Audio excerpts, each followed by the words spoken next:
بسم اللہ الرحمن الرحیم۔ السلام علیکم، کیسے ہیں آپ سب لوگ؟ امید ہے سب خیریت سے ہوں گے۔ میں بھی بالکل ٹھیک ہوں الحمدللہ۔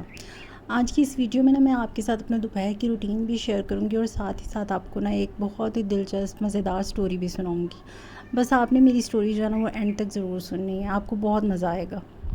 آج بچوں کی اور میری طبیعت تھوڑی سی انفٹ تھی، تو اس لیے ہم نے سوچا کہ دوپہر میں دال چاول بنا لیتے ہیں۔ ایک تو آسانی سے بن بھی جائیں گے اور دوسرا موسم کی وجہ سے اور طبیعت کی وجہ سے آسانی سے کھائے بھی جائیں گے۔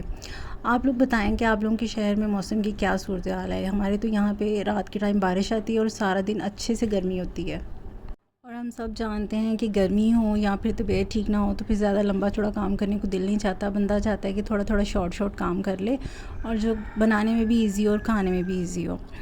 تو جی آج میں آپ کو سٹوری سنانے والی ہوں جو بہت ہی انٹرسٹنگ ہے۔ یہ میں نے اپنی دادی سے سنی تھی جب میں بہت چھوٹی تھی، تو مجھے کہیں نہ کہیں یاد رہ گئی۔ اسٹوریاں اصل میں ہوتی ہیں بچوں کو بہت اچھی لگتی ہیں، انٹرسٹنگ لگتی ہیں، لیکن ان میں کوئی نہ کوئی لیسن، کوئی نہ کوئی میسج ضرور ہوتا ہے۔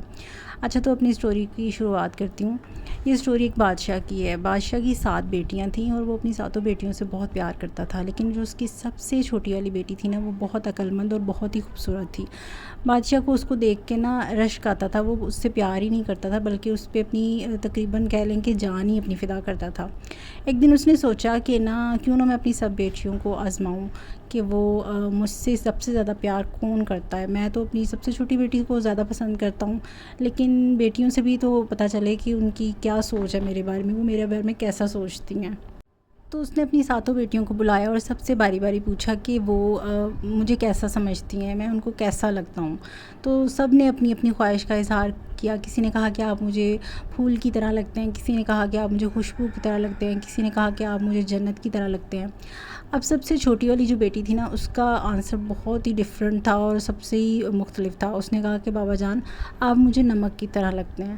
جب آپ نے یہ سنا تو اس کو بہت افسوس ہوا، کیونکہ نمک آپ کو پتہ ہے ایک بہت ہی مائنر سی چیز ہے، بہت ہی کم قیمت میں مل جاتا ہے۔ بادشاہ نے کہا کہ مجھے اس نے نمکین بنا دیا، میں تو اس کو اپنی سب سے عقل مند اور سب سے پیاری بیٹی سمجھتا ہوں اور اس کی نظر میں میری ایک نمک کے برابر قدر ہے۔ اس کو بہت غصہ آیا۔ اس نے فوراً اپنے دربانوں کو حکم دیا کہ اس کو دور کہیں جنگل میں چھوڑایا جائے، میں اس کی شکل دوبارہ نہیں دیکھنا چاہتا۔ بادشاہ کے سپاہی جو وہ بھی بادشاہ کے آگے، اس کے حکم کے آگے مجبور تھے۔ وہ بھی شہزادی کو بہت پسند کرتے تھے، ان کی حکم عدولی نہیں کر سکتے تھے بادشاہ کی، تو اس لیے انہوں نے بھی بادشاہ کے حکم کی تعمیل کی اور شہزادی کو لے کے گھوڑوں پہ بیٹھ کے تو جنگل کی طرف چل دیے۔ اب جہاں پہ بادشاہ نے حکم دیا تھا جنگل کے بیچوں بیچ اس کو چھوڑ کے آنا تھا، وہ لوگ اس کو لے گئے اور وہاں چھوڑ دیا۔ بادشاہ کا یہ بھی حکم تھا کہ اس کو کھانے پینے کی کوئی چیز نہ دی جائے، بس اس کو اکیلا چھوڑایا جائے تاکہ اس کو پتہ چلے کہ باپ کے بغیر اس کی کیا اہمیت ہے اور باپ کی اہمیت کتنی ہے۔ لیکن ایک سپاہی کو شہزادی پہ ترس آ گیا۔ اس نے اپنی پانی کی بوتل جو پانی کا مشکیزہ ہوتا ہے وہ شہزادی کو دے دیا۔ اس کو خیال تھا کہ کہیں شہزادی بھوک پیاس سے مر ہی نہ جائے۔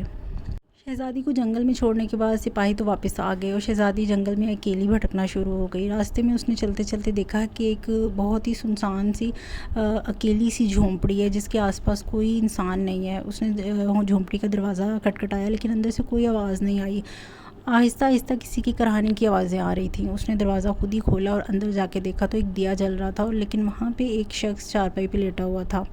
اس شخص کی طرف دیکھ کے شہزادی پہلے تو تھوڑا ڈر گئی، لیکن جب اس نے اس کو غور سے دیکھا تو اس کو سمجھ آئی کہ یہ خود بہت مجبور انسان ہے۔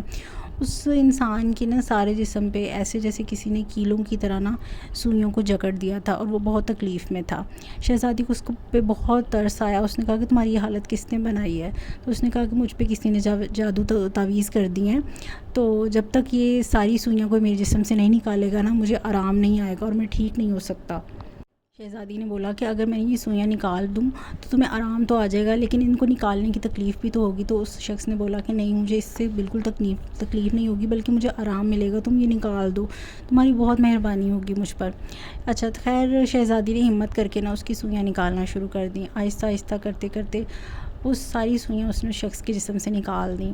وہ شخص اٹھ کے بیٹھ گیا اور بالکل ٹھیک ہو گیا۔ شہزادی یہ دیکھ کر حیران ہو گئی۔ اس نے کہا کہ یہ کیسا عجیب سا معجزہ ہو گیا کہ جیسے ہی سوئیاں نکلیں تم بالکل ٹھیک ہو گئے ہو۔ تو اس شخص نے کہا کہ میں فلاں فلاں ملک کا بادشاہ ہوں اور مجھ پر میرے کسی وزیر نے یہ جادو تعویذ کر دیا تھا جس کی وجہ سے میری یہ حالت ہو گئی تھی، لیکن تم نے مجھے ٹھیک کر دیا ہے۔ تمہارے ہاتھ لگنے کی وجہ سے کسی بھی انسان کے ہاتھ لگتے تو میں بالکل ٹھیک ہو جاتا، لیکن اس جنگل میں میرے پاس کوئی بھی نہیں آ رہا تھا، تو اللہ تعالیٰ نے تمہیں میری مدد کے لیے بھیجا ہے، میں تمہارا بہت مشکور ہوں۔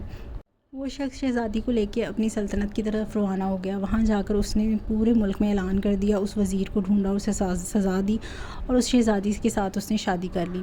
شادی کے بعد شہزادی نے کہا کہ میں چاہتی ہوں کہ میری شادی کی دعوت بہت دھوم دھام سے کی جائے، لیکن اس میں سب آس پاس کے ممالک کے بادشاہوں کو بلایا جائے، لیکن ایک شرط ہے کہ میری شادی کے کھانے میں دعوت میں جو کھانا بنے گا اس میں نمک نہیں ہوگا۔ اب شہزادی کو پتہ تھا کہ آس پاس کے ممالک جتنے بھی ان میں میرا باپ بھی شامل ہے، وہ بھی ضرور آئیں گے، اور ایسا ہی ہوا۔ جب بادشاہ سلامت سب تشریف لائے مختلف ملکوں کے، تو انہوں نے کھانا چیک کیا تو اس میں نمک نہیں تھا۔ ایسے میں پھر شہزادی باہر آئی اور اس نے کہا میں جانتی ہوں آپ لوگ دنیا بھر کے کھانے کھا چکے ہیں، لیکن آپ کو آج کا کھانا کھا کر کیسا لگا؟ یقیناً اس میں نمک کی کمی ہے، تو یقین مانیں کہ دنیا میں کہیں بھی آپ چلے جائیں تو جب تک کھانے میں نمک نہیں ہوگا کھانے کا مزہ نہیں ہوگا۔ تو بابا جان آپ نے میری بات کا غلط مطلب لیا تھا، میں نے تو آپ کو دنیا جہان کے ساتھ جو ہے نا وہ ملا دیا تھا، یعنی آپ میری کل کائنات ہیں، یعنی کائنات کی ہر چیز ایک طرف اور آپ کا ذائقہ ایک طرف۔ اس بات سے یہ ہمیں سبق ملتا ہے کہ کوئی بھی چیز حقیر نہیں ہے، چاہے وہ ایک نمک ہی کیوں نہ ہو، نمک کے بغیر بھی ہمارا کوئی بھی چیز مکمل نہیں ہوتی۔